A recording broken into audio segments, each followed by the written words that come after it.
когда твое любимое кресло полностью облезло. Это супер эко-кожа, говорили они, и стоило это кресло почти 20 тысяч. Вы меня, конечно, извините, но и дерьмо же оно. Ну что же, надо что-то делать, поэтому сейчас, по щелчку пальцев, мы преобразим его. Поехали. Ну как вам? Мне кажется, совершенно другое дело. Прикольный стиль, дизайн.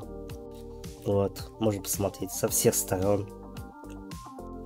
Данный чехол приобрел на AliExpress. Есть как бы и в Москве, но цены в разы дороже. Стоил он прям порядка 600 рублей.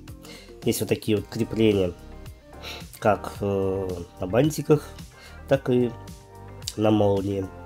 Здесь спокойно у нас пригибается, ничего не порвется. Прикольно, да?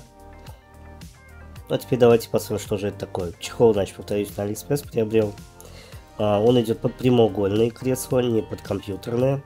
Но благодаря вот этим боковым прорезям он подошел на мое кресло, что радует. Берите как бы самый максимальный размер, который у них есть. Ссылка будет в описании или в профиле. Так, сейчас покажу, условно, из чего он состоит. Стирать при 30 градусах, там полиэстер. Сейчас поближе сделаем. Но здесь можно посмотреть, что к чему. Ну, а пока что на этом все. Давайте покажу, как его приобрести. Переходим по ссылке в профиле или по QR-коду, который вы сейчас видите на экране. Вот, выбираем любой дизайн, который вам нравится. Цена примерно на все одинаковая. Выбираем нужный с вами размер.